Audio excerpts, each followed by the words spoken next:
Donc, orientation, formation. Et ensuite, la troisième brique, qu'on oublie souvent parce que on se dit, une fois que j'ai défini mon projet et que je me suis formée, c'est bon, ça va le faire. Sauf que cette troisième brique d'insertion professionnelle, de préparation de l'insertion professionnelle, elle est également très importante. Le sportif vient d'un univers culturel lié à son monde. Le monde de l'entreprise n'est pas le même. Les codes ne sont pas les mêmes, les pratiques ne sont pas les mêmes, les fonctionnements ne sont pas les mêmes. Si le sportif fait un copier-coller, ça peut ne pas bien fonctionner parce que le langage du vestiaire ne sera pas le langage dans l'entreprise. Donc il faut que le sportif, dans cette perspective de préparer son insertion professionnelle, apprenne à traduire son parcours sportif dans les mots de l'entreprise, c'est-à-dire dans des compétences. Une carrière professionnelle de sportif, ce n'est pas simplement courir de plus en plus, sauter de plus en plus haut, taper de plus en plus fort dans un ballon. Une carrière professionnelle, ce sont des compétences de maîtrise de soi, ce sont des compétences relationnelles, ce sont des compétences organisationnelles qui ont tout à voir avec les compétences dont on a besoin en entreprise. Aujourd'hui, les entreprises disent qu'elles veulent recruter des gens qui ont des soft skills, des compétences humaines, relationnelles.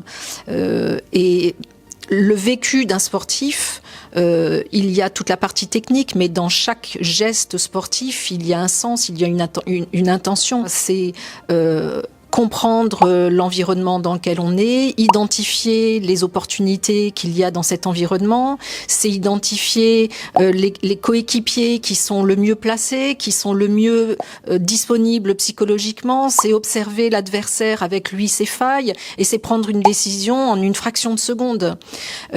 Donc dès lors qu'on va regarder le geste sportif sous cet angle-là, on va bien se rendre compte qu'il y a des compétences qui ont qui ont à voir avec autre chose que le sport, sauf que le sportif en a rarement conscience, parce que pour lui, toutes ces compétences qu'il a mobilisées, elles sont faites pour produire sa performance, et comme il ne connaît pas du tout le monde de l'entreprise et les métiers de l'entreprise, il n'imagine pas que ces compétences vont lui être utiles dans son futur métier.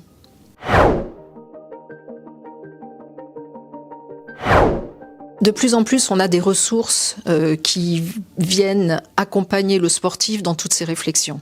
Il y a 20 ans, il n'y en avait pas beaucoup. Maintenant, ça se structure.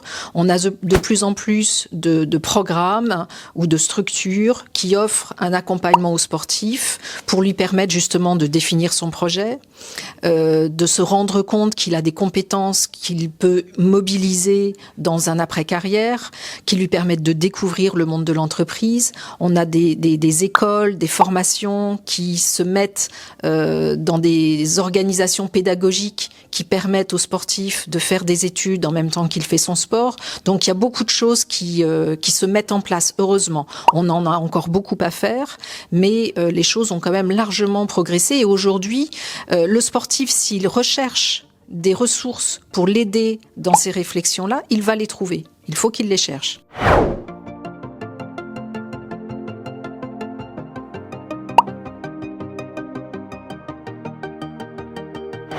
Alors, des exemples, j'en ai beaucoup, heureusement, depuis toutes ces années.